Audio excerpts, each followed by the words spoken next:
Every intellectually challenged loser at some point in their life embarks on a long, exhausting journey to find the feared and fabled big number. And so did I recently. I tried to answer a question that no one gives a crap to ask. That's why trades with damage steroids against high health targets are garbage. My thought was that an attack augmented with this bonus isn't going to do enough against enemy health bar to even matter. That sentiment swirled in my head for time long enough to eventually collide with a brain cell and make me realize that Hammer would like to have a word. You see, with Berserker's Amulet, Rune of Scholar and stat steroids from Strength and Berserker trait lines, Fierce Blow damage climbs to over 6000, and with Merciless Hammer, Stalwart Strength, and Berserker's Power it reaches 9000. And we are far from done yet. We can add Might, Signet buffs, Relics, and Sigils for even more brain damage. So, what's the highest damage Warrior can deal in one hit? Behold. 20,000! More than highest base health in the game and almost twice the lowest. So, theoretically, Warrior can one-shot every class in the game. But if Warrior can one-shot every class in the game, why isn't he completely ruining PvP? After all, class capable of one-shotting everything else must be completely overpowered, right? I went to a couple of games with this specific setup to try and land the feared and fabled one-shot. Immediately, I stumbled upon an issue. A skill issue. It is true, you can still sneak through 2 stun breaks in this setup.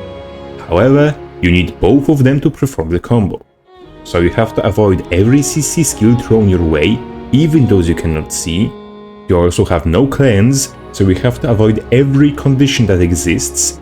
Further, you have to hope your target doesn't apply defensive wounds to himself because you have nothing to strip them with, and that you get lucky enough to CC your foe after they burn all their stun breaks. And on top of that, hope that you're still alive at this point. In short, easiest impossible task in my life. That said, after suffering for your amusement long enough, you're welcome, I managed to land damage spike as close to raw one-shot as feasibly possible. And then I did it again. Except this time it didn't translate into a kill, because this build has a chase potential of a flipped D80, so you can forget about ever confirming the kill if your enemy doesn't want to be kill confirmed. Anyhow, this disappointing circumstance isn't the end of the story, as there are more ways to force feed damage spikes to your enemy, and they lead me nicely to the conclusion. I changed Meme one-shot build for more usable one and queued for few more matches. It is apparent that a build focused on 2-3-shotting enemies has much easier time killing people than a build focused around one-shotting them, despite having much less offensive focus. And to understand why, we simply have to consider that to deal damage, you need to be alive.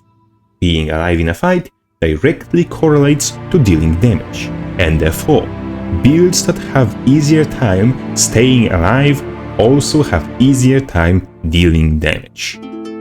Therefore, builds in Guild Wars 2 don't run as much damage as they can, but as much as they can get away with. What's the difference?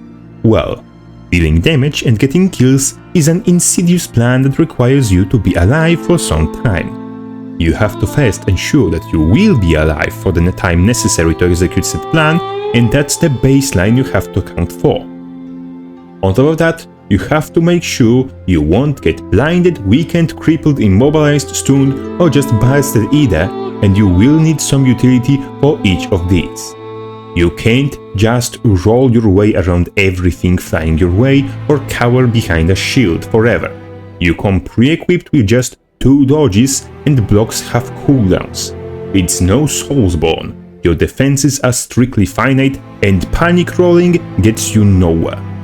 There is an amount of utility that's absolutely necessary for any build to function. That's why Vindicator losing 1 dodge was such a big deal back when EOD dropped. And that's why, when you start looking at so-called Glascannon builds, you quickly start to notice a bloody pattern.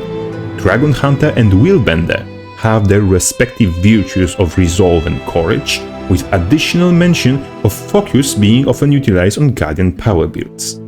All Mesmer specs have universal access to distortion and often run shield for Deja Vu with sword for Blood Frenzy. Hell, these two classes can't even be built without additional defensive utility, as their class mechanics cannot be unequipped.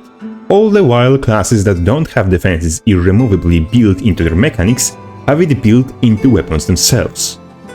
Ranger's 3 best power weapons come respectively with a block and CC, stealth, range and CC, or with more CC, barrier and a full cooldown reset of weapon skills, because we learned nothing from previous 2 attempts at that very same idea. Further than that, Engineer's Hammer has 3 different evade windows packed on one skill, a hard block on another, and a projectile reflect on third, which can be stacked with other defenses such as Bulwark Gyro, Photon Wall and Spectrum Shield, and their respective toolbelt skills. By now, the pattern should become apparent. Supposed Glascannon builds like Sikhem Soulbeast, Power Scrapper and Hollow, Dragon Hunter, Willbender, etc. have layers upon layers of defensive utility either built into their class mechanics or weapon skills themselves. Of course, never to mention skills that do damage and prevent damage simultaneously, like Blurred Frenzy and Smoke Assault, or skills that grant you strong defensive effects like Hardblock for example, while allowing you to act freely, like Photon Wall and Shield of Courage to name a few. You can probably already connect the dots of what I'm pointing at. The skills that make the backbone of stronger power burst builds are defensive skills that allow player to deal damage without worrying about threat of retaliation. And this is why I'm talking so much about utility on this channel, because stuff like invisibility, evade frames on attacks, animation-free blocks, blindness, weakness, instant gap closes that ignore line of sight requirements and environmental hazards, and bloody immunity to lethal damage are things that we are supposed to just accept a part of Glascannon builds and don't question it. But if you argue that by the same merit Spellbreaker is a Glascannon, suddenly walls have pillows on them. Therefore, if a build that runs around with equivalent of 2 full counters on a heal skill, a dash that heals, removes movement impairments and evades, a shadow step that grants you 4 different defensive boons and reduces all damage taken for duration after, with invulnerability frame that resets cooldowns of both previous dashes and gets protection on every shadow step and often runs an offhand with defenses on it, if that's considered a Glascannon, then everyone is. And when everyone is a Glascannon, no one will be. Crabface out.